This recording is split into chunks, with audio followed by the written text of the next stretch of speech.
tune in and watch the ship fly around planet Earth.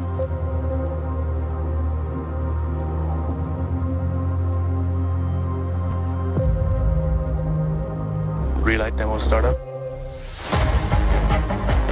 And shutdown. Starship is at 100 kilometers altitude. Flaps now have control of the vehicle.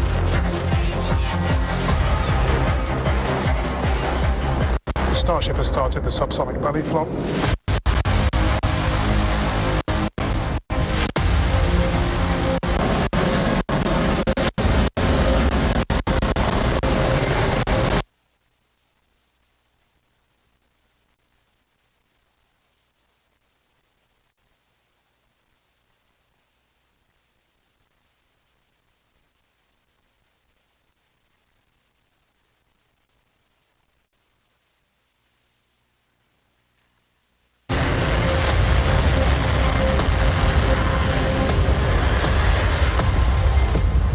Starship has landed. With liftoff, the Super Heavy igniting those 33 Raptor engines. Super Heavy gonna power us through that initial ascent, get Starship on its way to space before we get to the hot stage maneuver. Exactly. The ship will then ignite engines while it's still attached to the booster. That will allow us to separate the two stages. That booster will leave a few engines on for that flip and return back here to Starbase for a catch at the launch tower. And while booster catch is blowing our minds, ship keeps going all the way to space, gets into its suborbital trajectory. Got a couple on-orbit things. We're going to deploy our first test satellites. Also going to relight a Raptor engine while in space. That all sets us up then for re-entry. As we have seen on the previous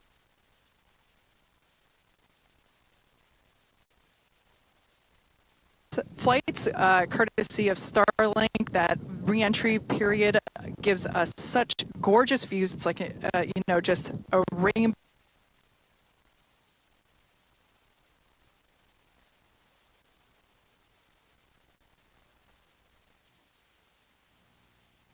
Generation of Starship. It'll attempt the first payload deployment test, fly multiple re-entry experiments geared toward ship catch and reuse, and of course, the launch and return of the Super Heavy booster back to the launch site right there behind us. Yeah, that's going to be amazing, but ship, kind of the star of the show for a lot of stuff today. A huge block of upgrades to Starship's upper stage are debuting on this flight test, adding more capability. We'll start off up top. Those forward flaps got a redesign. They shrunk in size. We shifted them towards the top of the vehicle, away from the heat shield. That's going to make it significantly less exposed to re-entry heating. And then Starship itself, we made it about 2 meters taller. So we stretched it up to about 52 meters. That allowed us to add 25% more propellant volume, along with a bunch of propulsion upgrades like vacuum jacketing of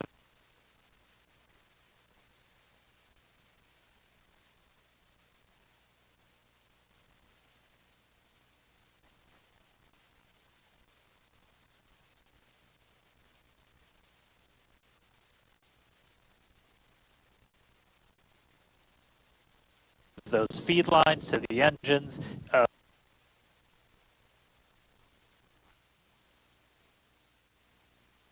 Including some that have a version with active cooling. Then the vehicle's avionics, its brains, got a complete redesign. Some of the new things, we've got 4 of these upgraded Starlink terminals that combine Starlink, global navigation, and RF communications into a single unit. And then on the sides of the vehicle, we have these catch fittings. They're non-structural, but we're going to be able to see how they perform thermally during re-entry. We also smoothed part of that tile line to address some hot spots that we saw during entry on the last flight.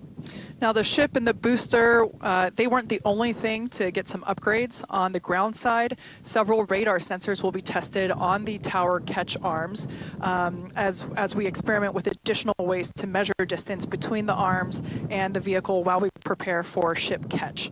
Now this is just a handful of the many upgrades included on this flight that make this the most capable Starship that we've flown so far. And then something really cool has me super excited. We're going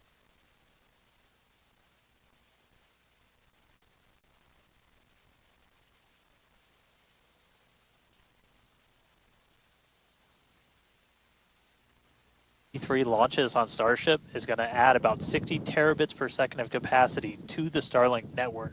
And that alone is that's more than 20 times the capacity we're getting with every V2 Mini flight on a Falcon 9 right now. That just helps further Starlink's impact in the coming years as we expand access to high-speed internet all around the world and eventually beyond. And those Starlink simulators are going to be on the same suborbital trajectory as Starship, and they're expected to demise upon entry. Starship itself, its trajectory looks very similar to all of our last several flights, suborbital, splashdown targeted into the Indian Ocean, a couple hundred miles off the western coast of Australia. And then the other on-orbit thing we're doing is going to be relaying a single Raptor engine while in space. We knocked that out last time. V2 ship, new propellant system. Let's do it again.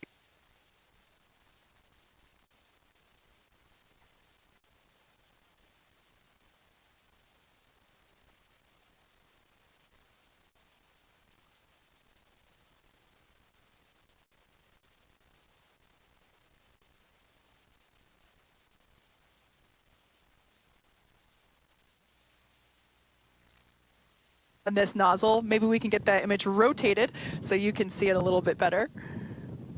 Yep, there we go. If you didn't already know, we like our jokes around here. So that's what we have planned for today's flight test, and so far everything is on track as we continue to count down. We're now within 23 minutes of launch. We're at 22 minutes and 52 seconds. Everything continues to look good. Still a little breezy, but that's okay for us. Yeah, we set up our desk in a wind tunnel today. It's probably windier here than it is anywhere else, but weather's cooperating, really clear skies, no rain today, still well within our limits for booster launch or catch. Not tracking any issues on vehicle as we continue to count down. We're still loading prop on board. Our range team also reporting that the range looks like it will be clear at our current T0. So that's super important. We're going to keep an eye on that all the way up to the end. As for what we've already done with the vehicle leading up to today, we stacked the vehicle over the weekend. We lifted the ship on top of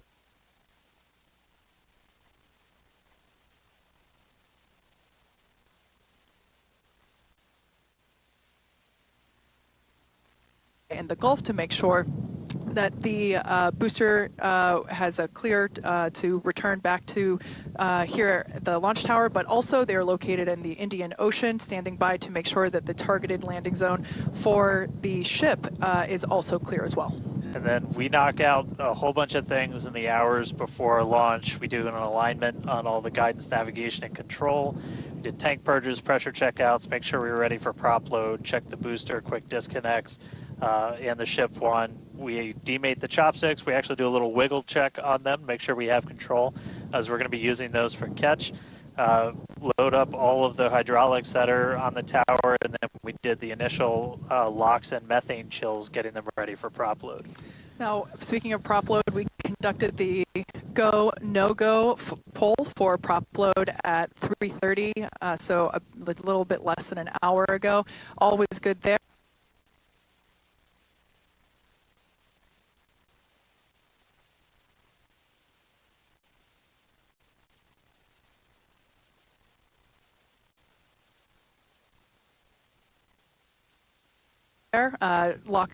Prop load is underway. The LOX load on the booster started at T-minus 45 minutes, T-minus 2 minutes and 50 seconds on the booster side. So everything is looking good. Propellant is loading. Yeah, looks like we're about half full of everything on booster, 3/4 of the way there on ship, looking good for a launch today. With that, though, let's jump over. Let's check back in with Jesse real quick and all of our teams out at Hawthorne. Thanks, Dan and Kate, and great to hear the updates with the vehicle as we prepare for liftoff. There is a lot more people here, as expected.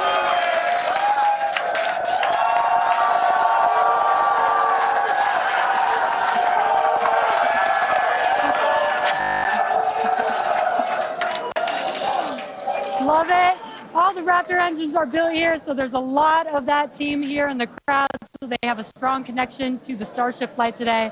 Every flight test gets us closer to a fully operational Starship, which gets us closer to our ultimate ultimate goal to make humanity a multiplanetary species. To establish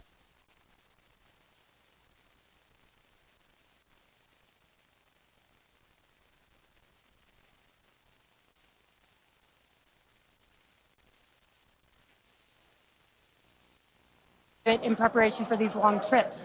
With milestones like ship catch and in-orbit prop transfer coming up, 2025 promises to be huge for Starship and our journey to Mars, with our first trip currently planned for the end of 2026.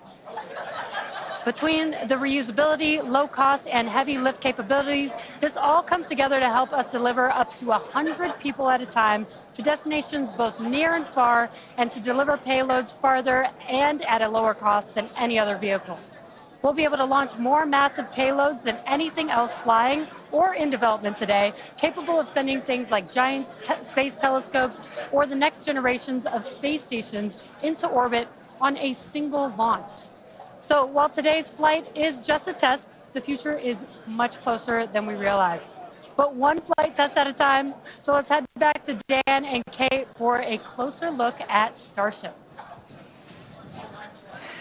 Thanks, Jesse. Starship features two major parts: the ship, which has 6 Raptor engines, and the Super Heavy booster, which has 33 Raptor engines. The Raptor engine is a reusable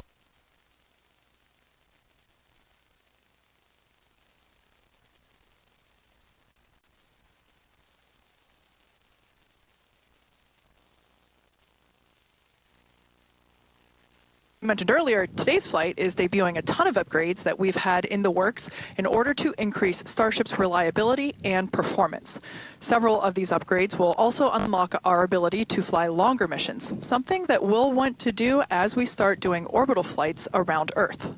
And then to get an even better sense of just how big Starship is, we can start here. Let's take a person about 2 meters tall. Towering over that, you got your Millennium Falcon clocking in at 35.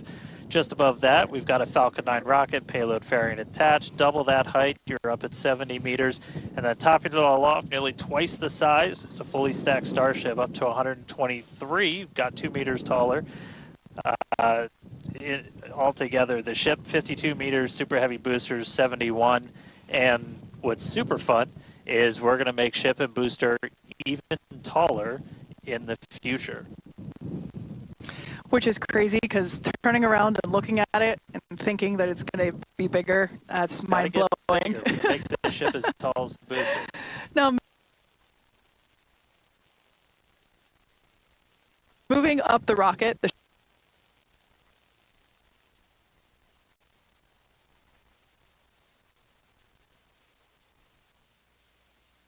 to maximize the engine's efficiency in space.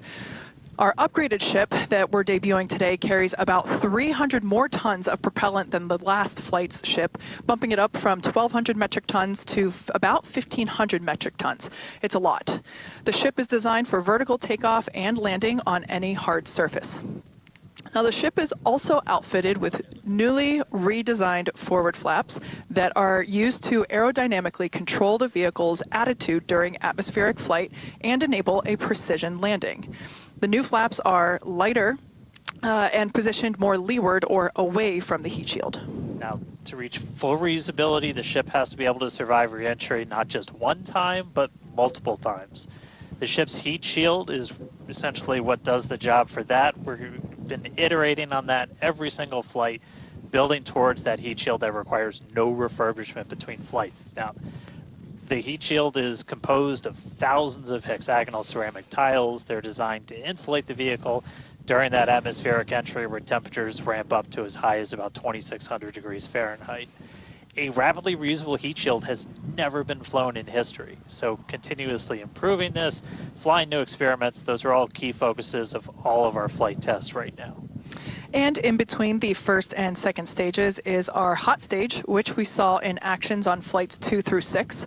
The hot staging maneuver is when the upper stage engines are ignited before the booster engines, before those booster engines are completely cut off. With hot staging, the rocket never stops accelerating during separation, so it's more efficient than traditional stage separation. One of the hallmarks of Starship flights are the incredible views that we get throughout flight, of course, courtesy of Starlink. Every day, we're working to expand the Starlink network, both on Earth and in space. Here's Jesse with more. Fans of Starship may know that Starlink enables us to bring you lots of unprecedented views, both from space and here on Earth. In addition to the dozens of cameras on Starship itself, we also have mobile Starlink camera kits deployed in the Indian Ocean, connected to our aerial assets and all around Starbase, which all come together to help tell the incredible story of Starship, both on and off planet.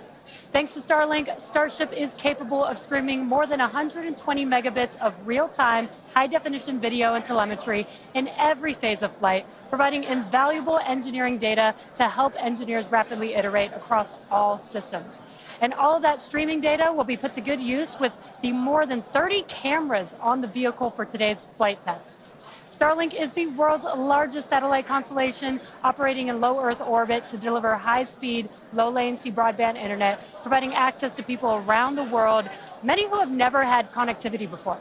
Starlink now serves more than 119 countries, territories, and other markets.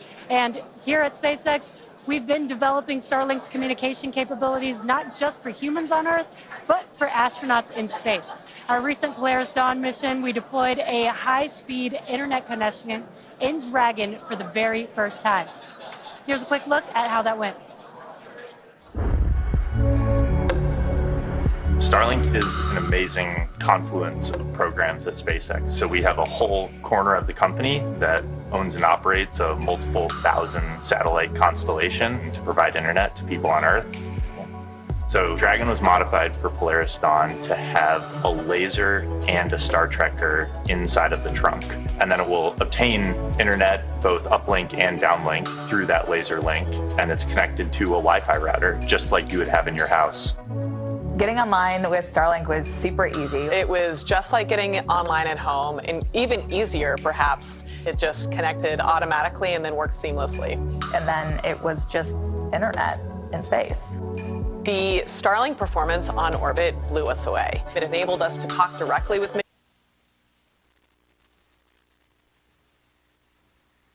apps. It just connected automatically and then worked seamlessly. And then it was just internet in space. The Starlink performance on orbit blew us away. It enabled us to talk directly with Mission Control team, and it also enabled us a two-way video connection with our families back at home. So it just was an incredible resource. One of my favorite memories is, all four of us in different parts of the spacecraft on phones with our earpieces talking to our families. Get to show them the perspective that we have of Earth. Was very cool to bring them into the mission that way. I was able to show my kids and my husband, what it looked like to be floating in space. I got to show them out the window. Well, my husband even exclaimed that at one point we hung up the call and he called back and I answered and he was like, I called space. Starlink on Dragon is something that we want to include because we have this company within SpaceX that has space-based internet. So what not a better way to test space-based internet in space? From connecting astronauts in space to providing high-speed internet to more than 4.6 million active customers here on Earth, the Starlink team is laser-focused on expanding coverage, increasing speeds, and lowering latency so that we can connect as many as possible around the world and beyond. Last year, we activated Starlink in 27 new markets and are now covering a global area home to 2.8 billion people, including those who live in some of the most remote places on Earth.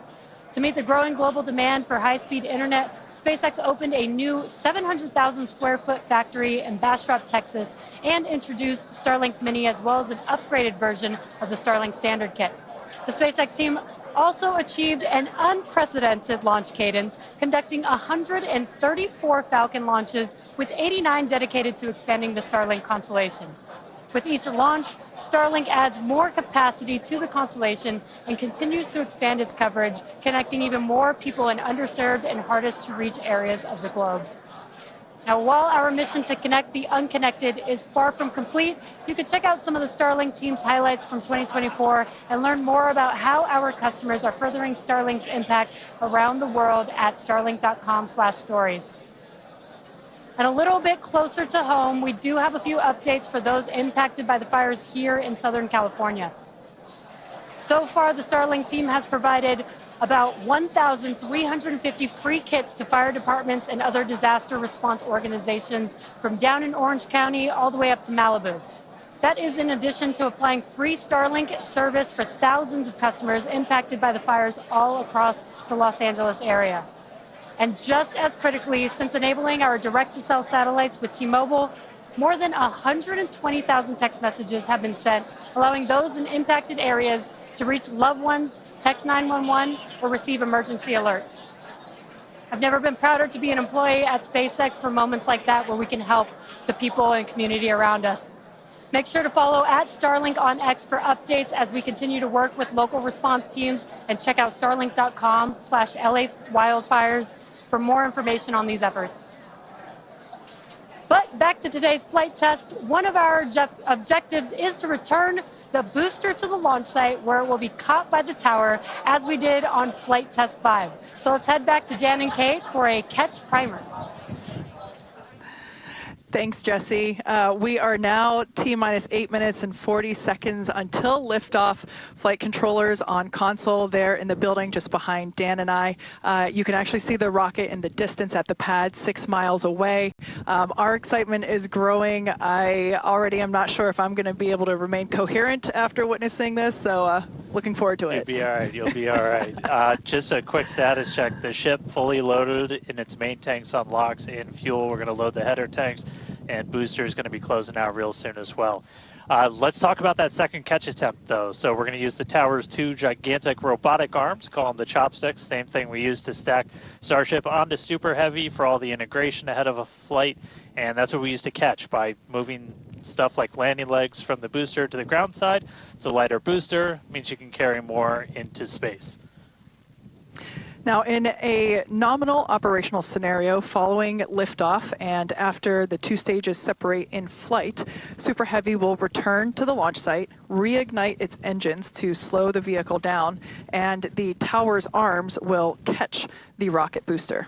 And just to get to this point, just like before, thousands of distinct vehicle pad criteria have to be met prior to that return and catch.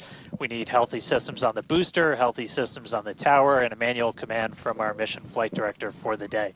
If we don't send that command before the boost back burn ends, or if any of those automated checks kick us out, that's what happened on Flight 6, the Super Heavy booster will divert to an offshore trajectory, and it'll go out into a landing burn and a soft splashdown in the Gulf of Mexico. Now, we have said it before, but it remains true today. We accept no compromises when it comes to ensuring the safety of the public and our team, and that return will only take place if the conditions are right. And one of the unique aspects of Starship flights is the return and the catch of that Super Heavy booster and the audible sonic boom that it comes with it in the area around the return location. General impact to anyone in the area is just a brief thunder-like noise, but it definitely lets you know it's coming. Oh, yeah. It's something our neighbors in Cape Canaveral, Florida and Vandenberg, California have become accustomed to over the years, and now we're bringing the boom to Boca. So here's a peek of what to expect.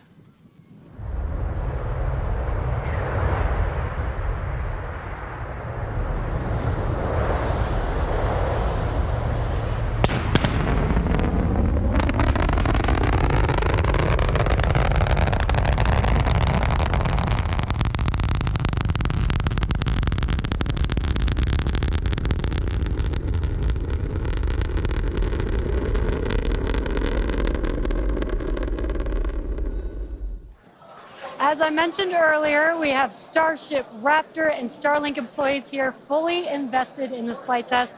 And of course, many other SpaceX employees also here across our sites supporting their teammates. Every flight test has been pretty unique, and we're all very excited for another round of firsts, but I'm pretty sure the crowd is looking forward to potentially watching those chopsticks catch another booster. So let's see how excited they are today. Woo!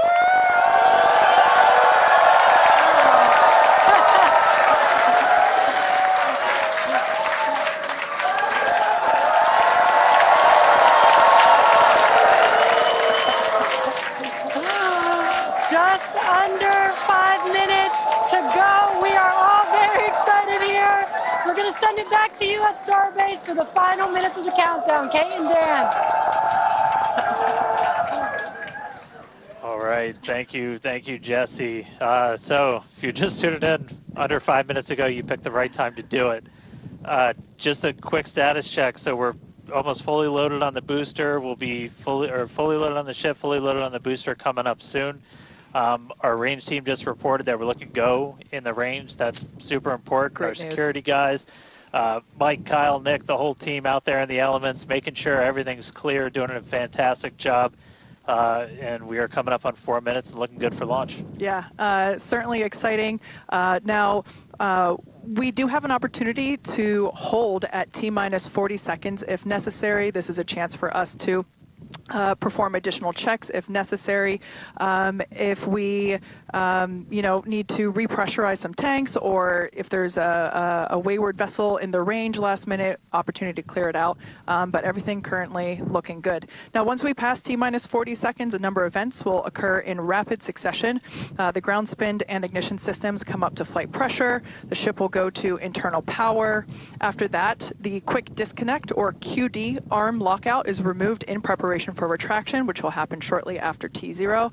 And yeah, once we pass T-minus 40 seconds, we do have the ability to recycle the count under certain conditions back to that T-minus 40 second mark and hold there to assess what happened and assess opportunity to proceed again to T0. Yep, we've used that T-minus 40 hold a couple of times.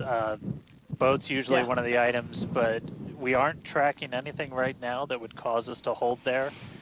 We can hold there for several minutes. Main thing you're watching at is you kind of set a clocks because your temperatures will change and the fuel in the locks, everything pretty quickly. So you've got a couple of minutes that you can hang out and figure things out. There are items that if we pass them, we're scrubbed for the day. One of the main ones is that flame deflector at the bottom of the launch mount. Water begins flowing for that at the T-minus 10 second mark. If we scrub at any point after that, we'll be done for the day. And then teams will need to refill the deflector as well as all of our prop that we use to load on board the vehicle. It's pretty much just under 11 million pounds of prop sitting on that thing right now. And we can actually recycle in about 24 hours now. Which is incredible given the sheer volume of propellant that is on board the vehicle there on your screen. All right, coming up on the 2 minute mark. Again, a lot of ambitious things on the plate for Starship today. T-minus 2 minutes. New ship, new year, a lot of upgrades, doing a lot of ambitious things in space this time. Our first payload deploy, relighting a Raptor engine. We're looking good. So as we mentioned before, we have an opportunity to hold at T-minus 40 seconds, not tracking any issues at the moment that would be necessary right now. So fingers crossed we can pass through that checkpoint without stopping. But the folks on console are continuing to evaluate the launch commit criteria, making sure that the winds are within limits as well as any other weather restrictions. But man, compared to yesterday, this is a textbook gorgeous day. Oh yeah, a little breezy today, but we got clear blue skies for a launch today. So at this point, all the prop has been loaded on the vehicle. We've closed everything out. We're doing our final thrust vector control, or steering for the engine checkouts. Once we hit the 30-second mark, we'll hear the flight director give the final go for launch. So we're under a minute. As we said, we're not expecting a hold at T-minus 40. But do not be shocked if that happens. It has happened in the past, and we can hang out there for a couple of minutes if we need to. If memory serves me right, we hold my breath for 4 seconds. Pass through prop load gate. All right, we passed right through that prop load gate. Hot diggity dog. All right, so we're going to let our flight director, Ty Huntington, take it away. Go for launch.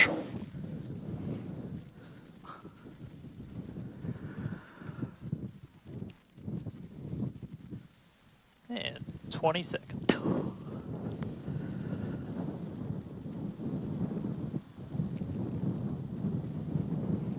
T-minus 10, 9, 8, 7, 6, 5, 4, 3, 2, 1.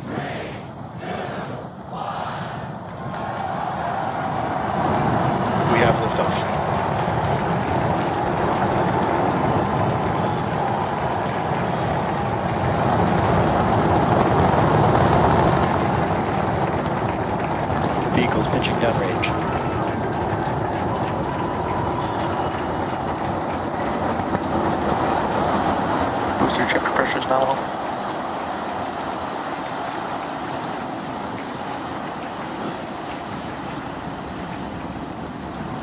All right, we're more than 30 seconds into flight. Telemetry showing 33 out of 33 engines as it's pitching down range. Booster, ship, avionics, power, and telemetry nominal. Hearing good call outs on the ship and booster avionics. You just heard the rumble hitting us about 6 miles away. Watching Starship arc into just endless blue skies right now. Vehicle supersonic. More than a minute into flight, the vehicle's supersonic.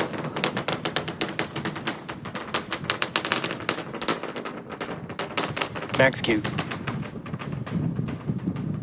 So we just passed through max Q. That's the greatest stress the vehicle is going to experience on the way uphill. Reminder that all of our teams down here on the ground are now looking at systems on the tower. They just did a manual check through. That's going to inform that manual flight director's decision. Next moment coming up, though, is going to be hot staging. Don't take your eyes off it. It's one heck of a light show.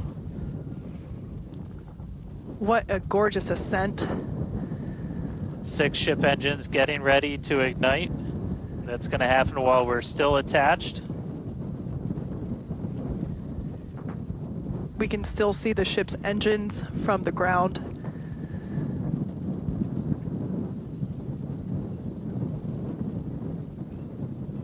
Got a little under 30 seconds away from that. We are hearing good call outs on the tower preparedness from the manual checks. Reminder though, we've still got automated checkouts on the booster and the ship itself. But as of right now, our manual checks and our manual commanding is looking go for a catch. Booster engine cut off. That is incredible news. We just heard the call out for booster right, engine Nico. cut off. Engine startup. Most engines cut off, down to those Stage middle separation. 3. Booster front startup.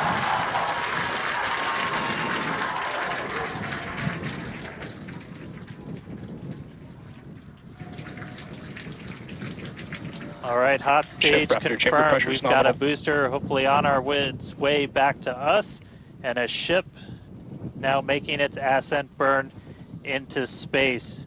How's it going in Hawthorne, Jesse? It's great over here. You can hear the crowd screaming for every milestone. The booster is now making its way back down to Earth. Looks like we have 12 of those 13 engines ignited. We're using the engines that actually gimbal. We are go for booster return. An excellent call out there. We are go for booster Ship return. avionics, power, and telemetry nominal. There's a lot of criteria that needed to line up to ensure that we could have a Booster burn shutdown. safe booster catch, and it sounds like we got the go for that. And there you can see on your screen, we had we just jettisoned the hot stage, and there's a great, excellent view there of the hot stage floating away from the super heavy booster. Now we've shut down the engines for that boost back burn. That confirms boost back burn is now complete. That was the first of 2 burns required for the vehicle to make its way back down to Earth. And next coming up will be the landing burn. That's going to be 13 of those center engines igniting again. And that will then go down to, from 13 down to 3 engines just right before we touch down for that booster catch. Now, reminder, our stage 1 objectives are to have a controlled ascent, stage separation, as well as a controlled boost back burn and hot stage as well. So we're looking good for that so far. Some great views there from the ship of Earth. That looks incredible.